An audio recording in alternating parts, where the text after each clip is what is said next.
What is going on, guys, and welcome to episode 5 of the Chelsea Let's Play here on the FM20 Beta. It is, as I record this, the eve of the full game release, but we will continue with the Chelsea save for a little while. Still working out what I want to do for my main save, in all honesty, but today, two massive games. As I said to you, we haven't played too many live big games, so I'm going to bring to you two in one episode.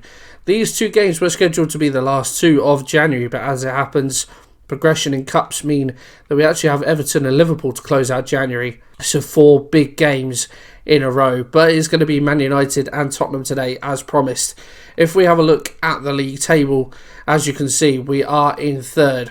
We have a game in hand on Man City, who are top of the league. We are 7 points adrift of Man City. We've had a bit of a slip up around Christmas.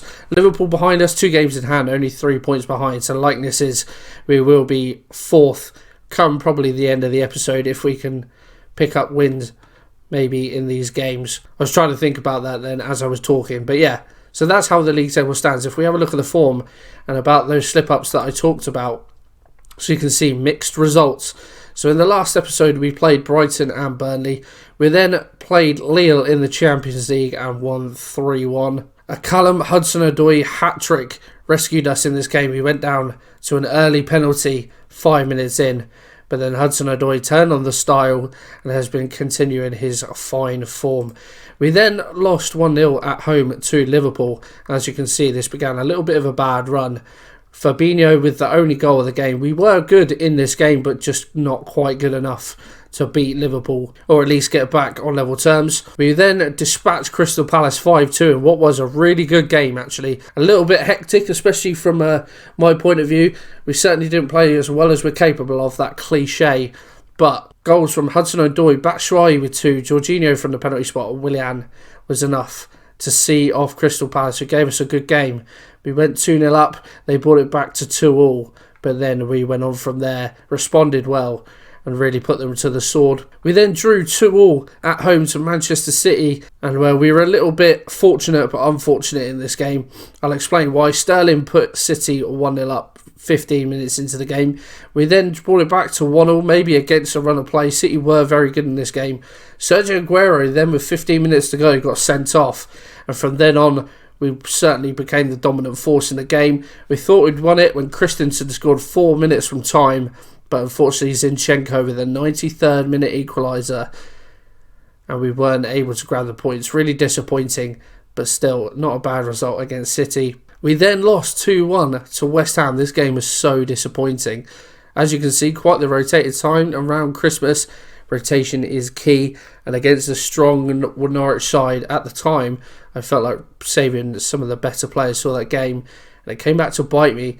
As you can see, Jamie Cummings started this game in goal. He's now my backup keeper because Caballero is gone. He's actually played a few games and done alright, but in this one he had a bit of a nightmare despite a 7.1 rating. So we took the lead early on. Well, I say early on, we took the lead first. 15 minutes to go.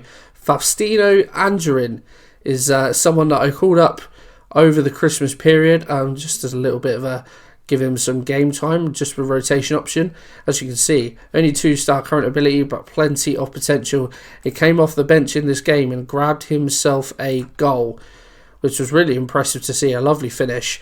But then in the last 10 minutes, Pablo Fornals grabbed the equaliser. An injury time, Felipe Anderson grabbed the decisive goal for West Ham, and that was really disappointing. I'll just claim it now as well. I'll edit them out, but I'm just like coughing and spluttering quite a bit. I think I'm coming down with a cold, so I apologise if that affects the audio quality, and I'll try and cut that out as much as possible. We then responded well. We beat Norwich 2-1, albeit again it wasn't very decisive. We left it late. Jorginho from the spot opened up the game, broke the deadlock with 13 minutes to go. Mason Mount doubled our advantage.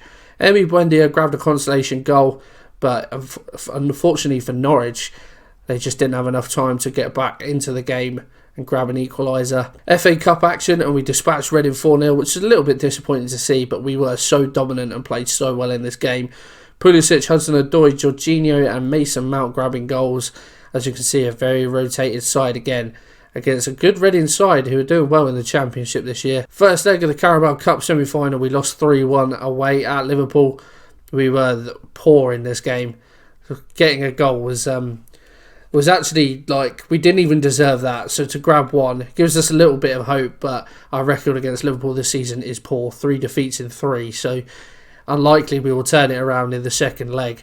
But Bobby Firmino grabbed a goal. Jordan Henderson grabbed 2 for them as well.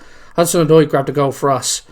But again, disappointing. In one of the best games we've played this season, we beat Watford 5-0 at home. Watford struggling as they are in real life on this. And 5 different goal scorers. Jorginho from the spot got the first. Then Christensen, Kovacic and Kante. I was going to say Nkante then. Kante and Abraham all got on the score sheet to give us a very resounding win. And in our most recent game, a draw away at Palace. They're a bit of a dark horse this year. Very good side on FM. We've done well to get past them on the occasions that we've played them. But yeah, couldn't get a win this time out. Hudson-Odoi gave us an early lead. But then Jordan Ayew, who's in ridiculous form on this game, he scored a ridiculous amount of goals. If we have a look, yeah, as you can see, Jordan Ayew, 18 goals in 24 games. He's been superb for Crystal Palace this season. Just not enough to get past them. And that leads us to today's games. Firstly against Man United and then against Spurs. We were beaten earlier in the season thanks to a Ross Barkley bang by Man United. Can we respond and get a little bit of revenge? So this is the side that is going to take on United, and some interesting decisions have been made. Jamie Cumming is going to play in goal. Not the best keeper, I will grant you that, but actually has been in good form recently. He's got a better average rating than Kepa. And so he had the opportunity and he's taken it with open arms. So I don't really see much point in changing it. Maybe that will go against me, but he is going to start the game in goal. Dave is going to start right back, Azpilicueta, as we know. Emerson at left back, Tomori and Christensen at centre halves. We picked up a big injury over the Christmas period. If I just take to the under 23s, as you can see there, Kurt Zuma broke his leg. Expected return in 4 months. And it's not good. One of our best players this season is going to be out for pretty much the rest of it. May make the end of the season, but it will be touch and go. Jorginho is going to play in the defensive midfield role. Kovacic and Kante, the ever-present central midfield pairing. Pulisic out on the right, Hudson-Odoi out on the left, and Batshuayi, who was a bit of a forgotten man at the start of the season, but has played well in recent games, been given a couple of opportunities and done well, so he finds himself with a starting spot today. Giroud hasn't played that much, and is currently out injured, although back fairly soon. So yeah, this is the team that is going to take on United. Hopefully we won't get a hide-in. It'll be an interesting game, that is for sure. As Pulisic knocks onto Batshuayi, gets around Harry Maguire magnificently. Hasn't got many options around him though. Pulisic, back to Kovacic, and Kante is there. I keep going to say Nkante. The ball falls to him eventually. He strikes it, but it's blocked, and Pogba gives the ball away. A terrible back pass by the Frenchman has presented a golden opportunity to Michy Batshuayi, as I forget to turn on replays, as is quite often the trend. We'll have a look at that goal later on as Martial, from kickoff, has just ran straight through and put it in the bottom corner. That was one of the quickest and easiest responses to a goal I've ever seen. Great ball over the top from Rashford. Christensen tries to get a tackle in. The ball falls nicely for Martial though, and he slots it in that bottom corner. Cummings starts with a goal kick out to Tomori. Now works its way up to Pulisic, cuts inside nicely. Good ball to Kante. Hudson-Odoi now cuts inside. Emerson's got a lot of space on this left-hand side if he wants to make the overlapping run.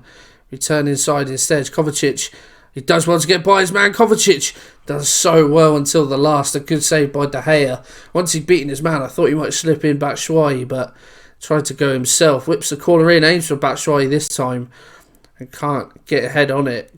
Kante back out to Christensen. Can we recycle and get an opportunity? No. Kovacic, corner in. Aims for Batshuayi in his header.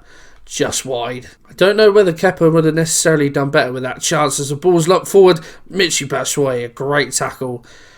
I think that was Victor Lindelof covering there as the ball goes behind for a corner. Kovacic aims towards the front post again, but it's headed away. I think maybe criticising coming for that goal may have been harsh. It was a good finish by Martial. I don't think Kepa would have done much better, but all eyes will be on the young goalkeeper in a high-profile game such as this. As it comes to half-time, 1-1. Going to say to the boys, go out there and get revenge after what happened against Man United last time. Reece James on as a substitute, and I think it's going to be him to take the free kick. It is. Reece James goes for goal. Forces a magnificent save from David De Gea. What an introduction that would have been. Willian, free kick. Lobs it in, but only Rojo will clear. Falls back to Willian, though. Goes for the strike.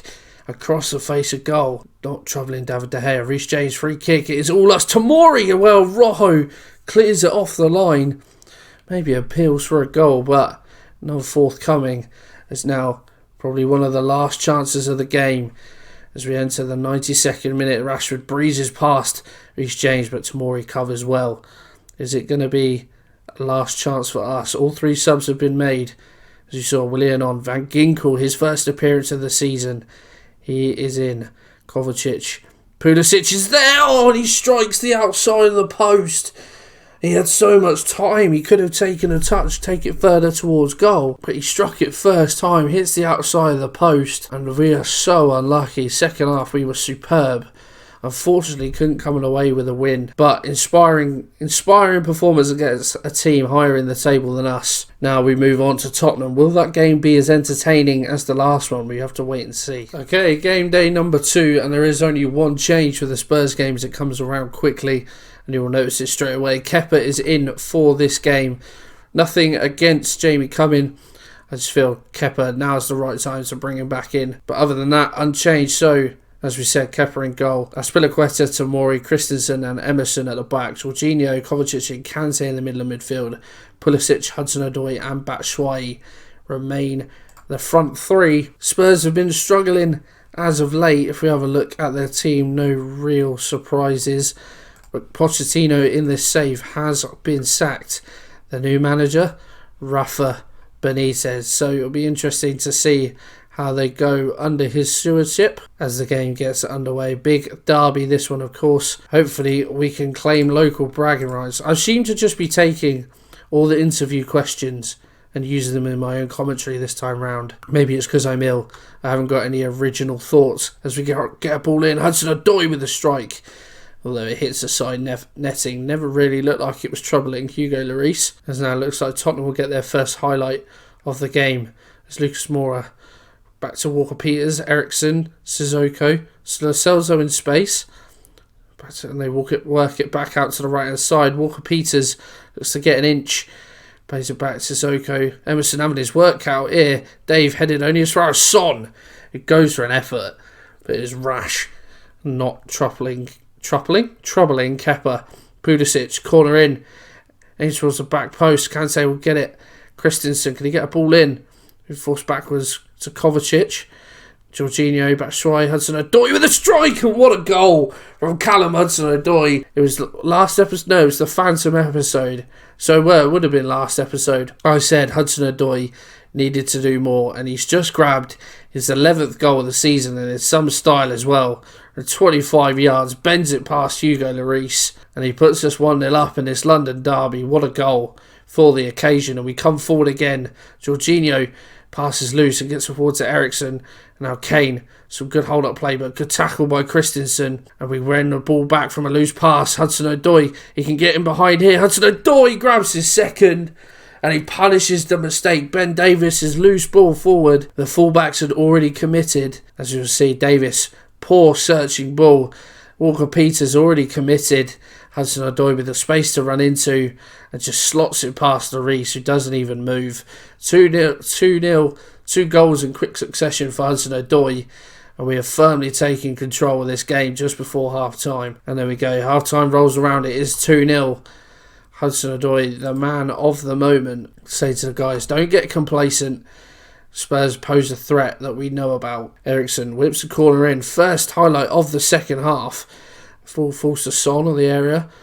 Tries to get a ball in, but it's poor, and Dave will clear. And Batshuayi gets onto the end of it. He's got 2 men to take on. Gets past Rose, and he finds the net. What a goal from Michy Batshuayi. It looked for all the world like he had nothing on, but he gets by his man, and a fairly ambitious strike finds its way into the corner. Questionable goalkeeping from Hugo Lloris. How many times can you say that, though? Power on the shot. Beats Lloris. He gets a hand to it, but cannot keep it out. And Michy Batshuayi continues his form that keeps him in the team at the moment. Maybe one more highlight in the offing. Long ball forward from Kepa. It's picked up by Danny Rose. Again, another loose ball. Tottenham's possession retention in this game has been shocking. And Lo Celso gives it away now. Reece James drives to the byline, gets a ball in. Hudson-Odoi with a free header. The chance to grab his hat-trick. But he puts it over. Reece James, corner in, aims for Mola. His header just over the bar. Would have been nice to see him get on the score sheet. That looks like it is going to be it, barring maybe a late goal from Spurs. Walker-Peters ball in, headed away by Reece James. Kante helps it on further. And now we just need to keep them out. Good ball though. Rose, is he in behind? He gets the... Oh, really? That is pathetic. It's gone down as a Harry Kane goal. It'll be interesting to see this in 3 dimensions. A lovely ball by Lo Celso. Rose unmarked. Works his way well into the area, and well, Kane, the ambitious slide just to get something on it. It actually slides under Kepa and gets a touch on it. Kane grabs a goal, but we still grab the win. 3-1. Very good performance indeed. Disappointing not to keep the clean sheet though. But have a look at the table on the right hand side. We continue to sit 3rd.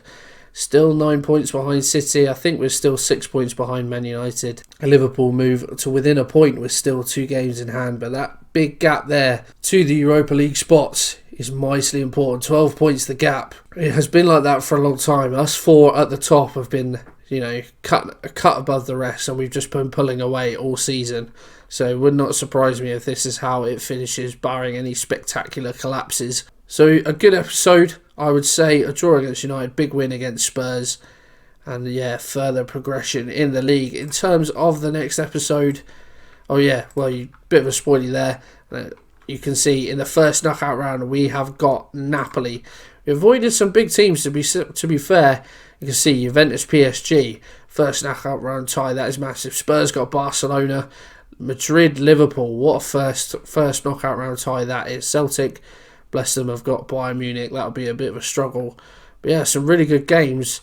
And hopefully we can progress in the Champions League. And I think that'll be our next episode.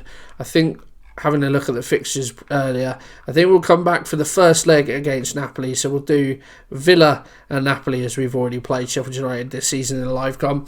Alright guys, I hope you have enjoyed that episode. If you have, pop a like on there for me. I noticed that the subscriber count is keep creeping up since the release of FM20, so I just want to say thank you for your continued support on the channel. Can we hit 100 subs by the end of the year? Hopefully with your support we can do that, and I look forward to seeing you in the next episode guys. Cheers.